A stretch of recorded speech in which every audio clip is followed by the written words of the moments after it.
The director of an engineering company is interviewing an applicant for a job. First, you have some time to look at questions 1 to 6.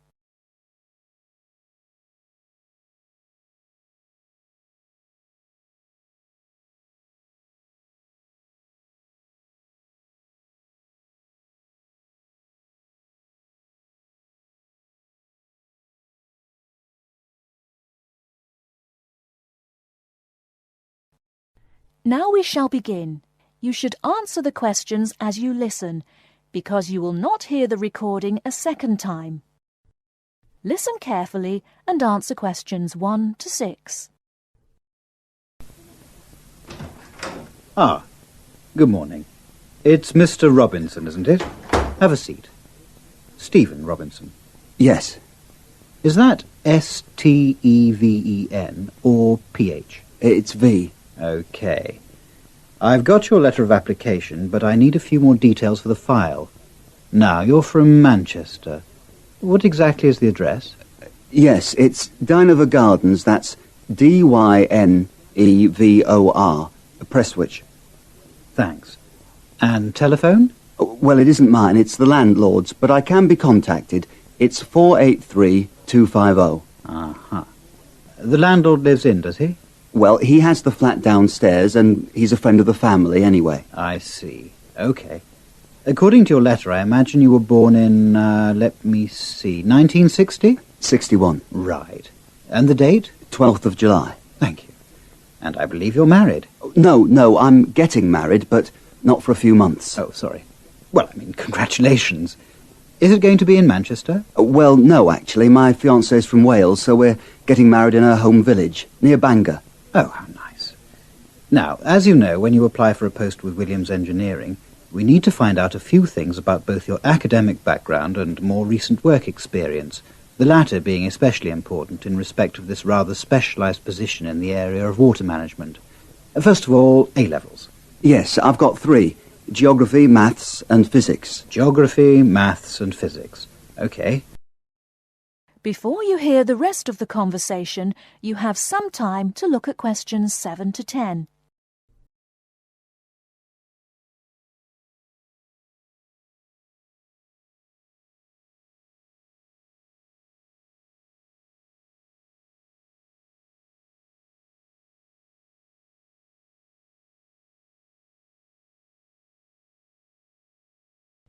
Now listen and answer questions 7 to 10.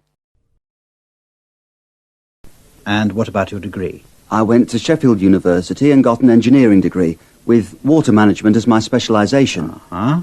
And as for work experience, I started out after graduating in 1986 in China, working for the Chinese government. Did you work as a volunteer? No, I did get a nominal salary. It was a 2-year irrigation project. That sounds fascinating. How did you organise that? You say it wasn't a British company, then? No. My university had links with a Chinese engineering university, so it was organised at that level. And after that? Then I came back, moved to Manchester, and have been working with Latimer Engineering since then. And what exactly are you doing for Latimer? Oh, I'm working in irrigation again, this time as a project research assistant. Great. I've got your details. Now let's move on to a more general discussion about what we're looking for.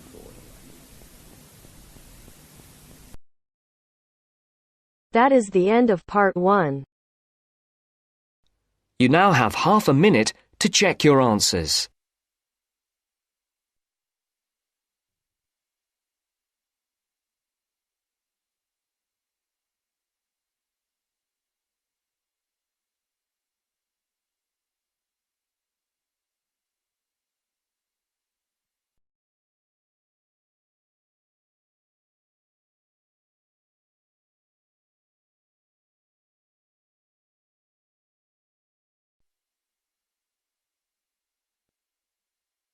Now First, you turns to have some part 2. time to look at questions Part 2. 11 to 16.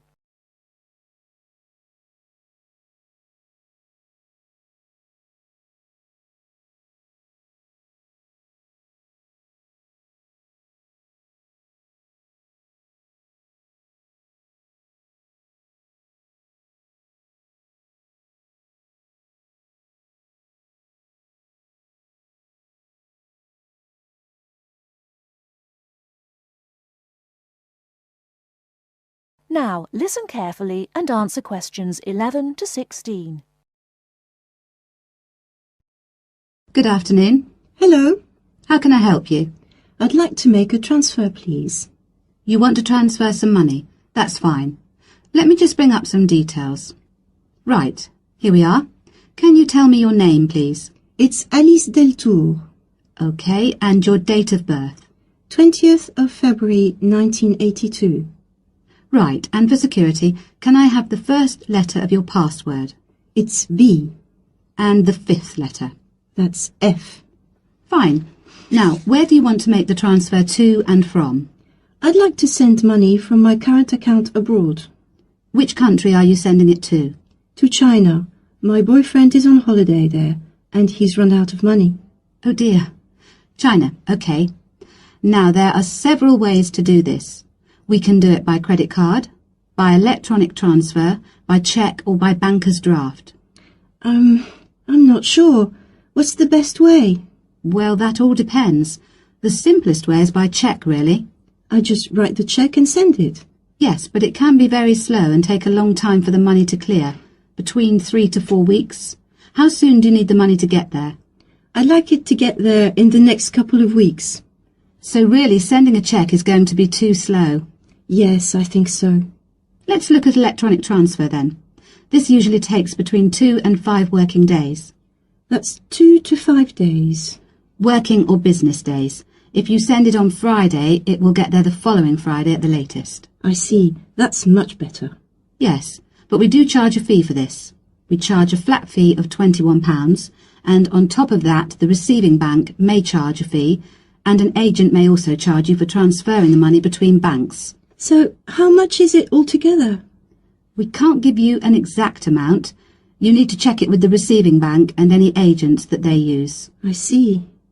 Also, you can send it in sterling or dollars from here, but there will be an additional fee depending on the exchange rate when you convert it into renminbi. So there will be another charge too? I'm afraid so. Does it make any difference if I send it in dollars or sterling? It could make a difference according to which currency has the best exchange rate. The other difference is this. If you send dollars, the amount goes through the US clearing system. We send the money to our branch in London. They then send it to our branch in New York, and the New York branch sends it to the bank in China. It goes all around the world then.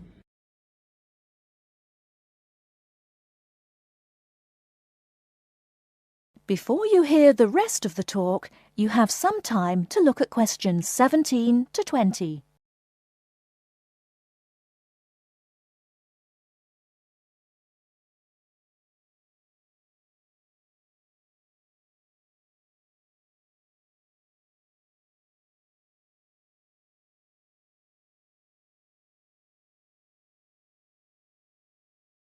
Now listen and answer questions 17 to 20. What about if I send sterling? In that case, we send it to our branch in London. From there, it may go directly to China, unless the bank in China has an agent in London, in which case we transfer it to the London agent, and they send the money on to China. So how do I proceed with the transfer? OK, first we'll need some details about the beneficiary from you. The who? The beneficiary, the person receiving the money. OK, what do you need to know? We'll need the full name of the beneficiary and their account number. OK. You need to tell us the name of the bank in China and the address of the branch. We also need the bank's sort code and the SWIFT number. What's a SWIFT number? Basically, it's an interbank code. It helps banks identify each other through a unique code number. OK, and that's spelt? SWIFT, SWIFT. And the final thing we need is the reason for sending the money. You need a reason from me? I just told you my boyfriend's run out of money. Well, we don't need a reason. The receiving government needs to know why the money is entering the country, and we have to be able to tell them.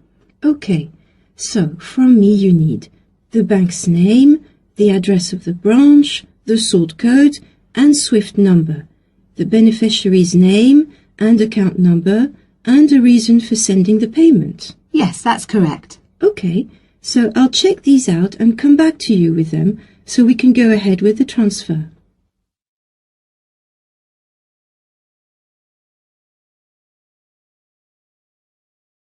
That is the end of part 2. You now have half a minute to check your answers.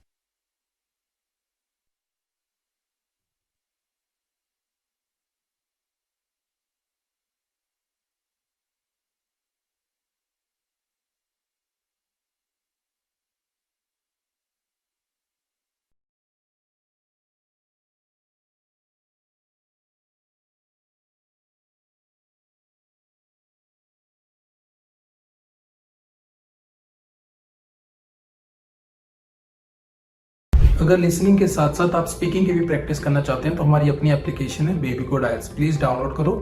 App store और play store दोनों पे available है और link description में भी हमने डाल दिया है। यहाँ पे आप एआई टीचर को जितने चाहें उतनी बार स्पीकिंग टेस्ट दे सकते हो, जब चाहें तब, कोई रिस्ट्रिक्शन नहीं है।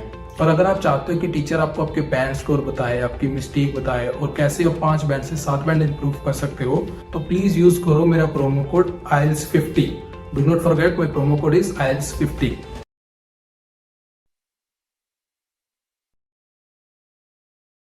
Now turns to part 3. Part 3. You will hear two students discussing a project they have to do as part of a literature course on great books. First, you have some time to look at questions 21 to 25.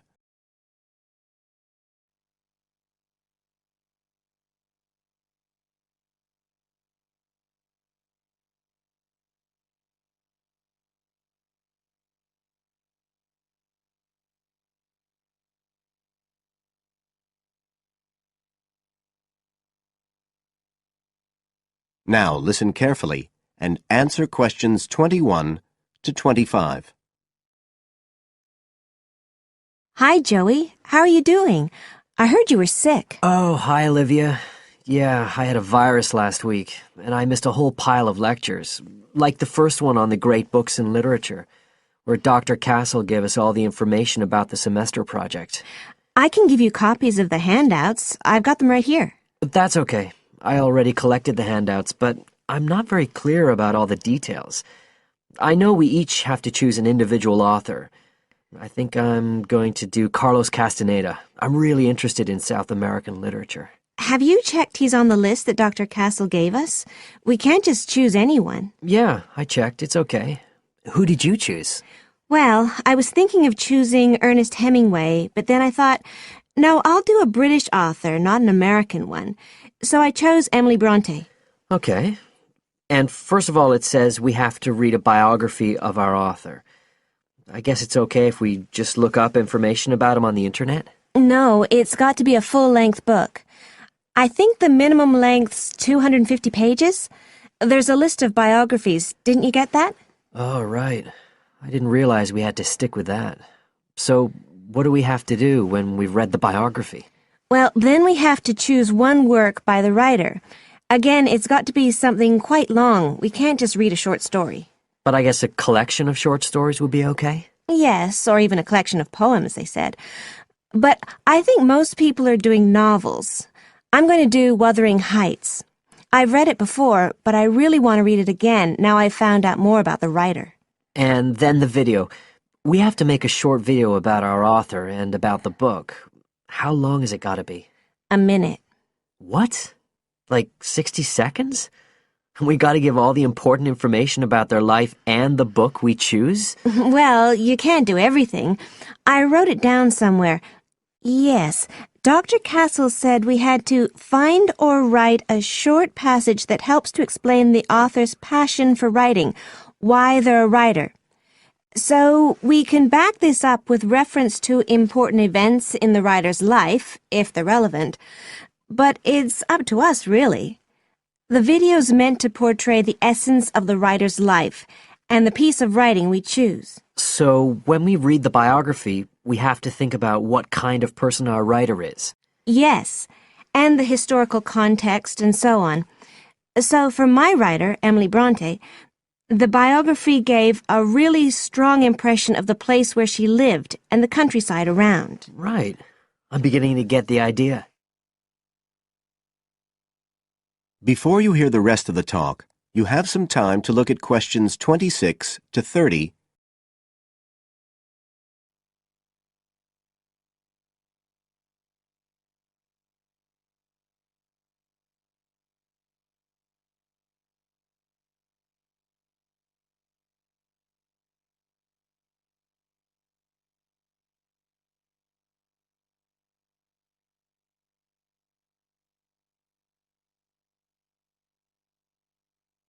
Now listen and answer questions 26 to 30. Can I check the other requirements with you? Sure. The handout said after we'd read the biography, we had to read the work we'd chosen by our author and choose a passage that's typical in some way, that typifies the author's interests and style. Yes, but at the same time, it has to relate to the biographical extract you choose.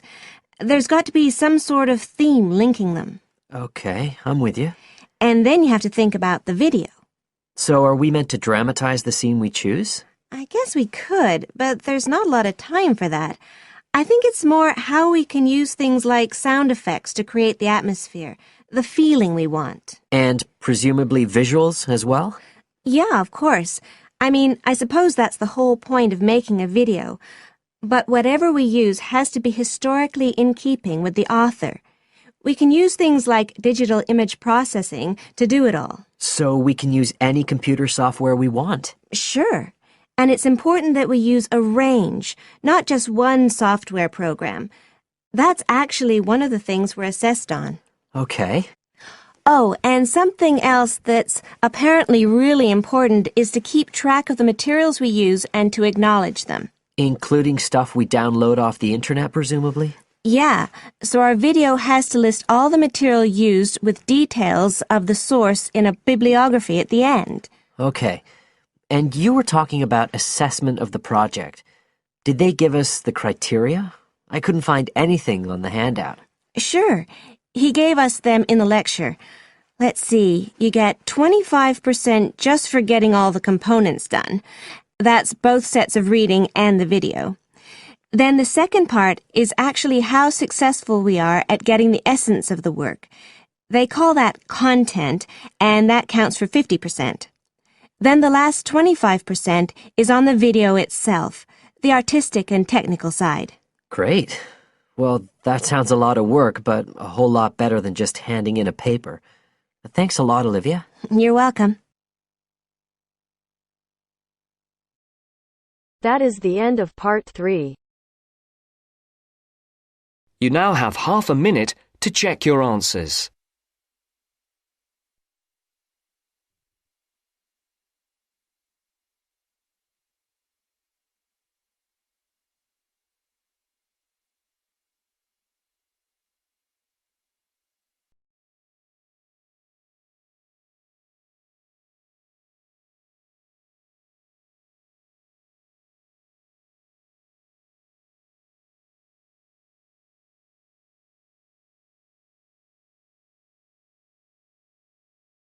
बच्चों तक की बात पहुंच सके अभी तो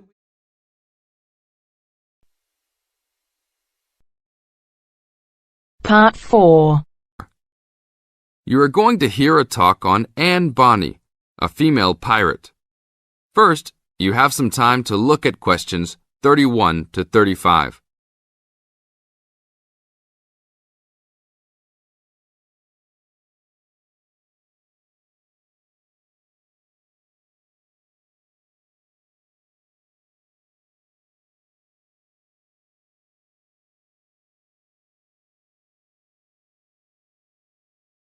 Now listen to the tape and answer the questions. Anne Bonny was one of the 2 most famous female pirates. She sailed on the crew of Calico Jack Rackham. Anne was romantically involved with Calico Jack, but she could be counted as nonetheless as fearless as any other pirate. She was born in County Cork, daughter of an attorney and his maid.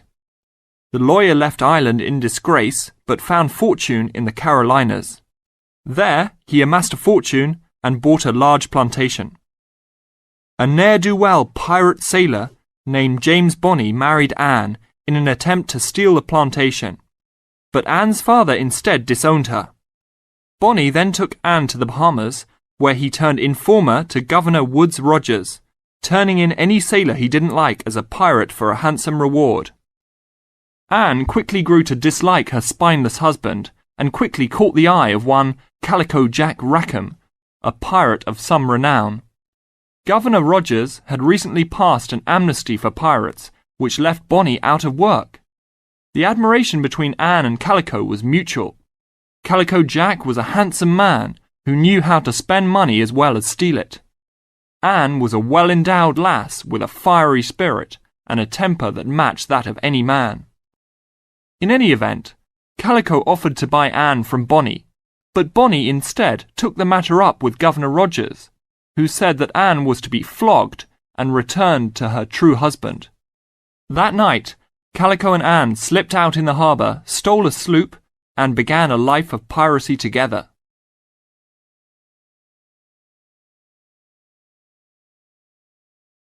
Now look at questions 36 to 40.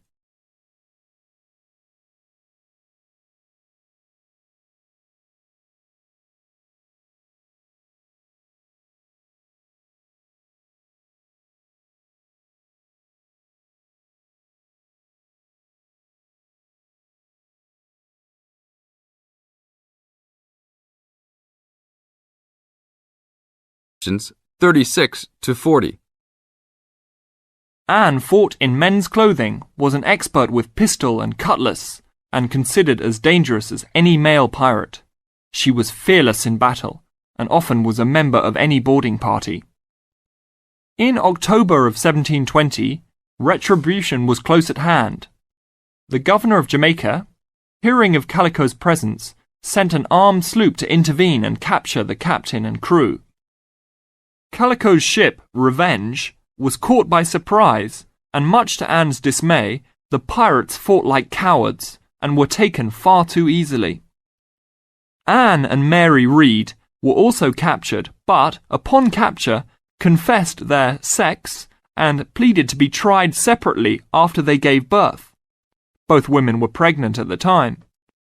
Both received separate trials from the men, but were still sentenced to hang.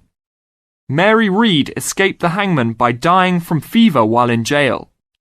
Anne, however, received several stays of execution before mysteriously vanishing from official records.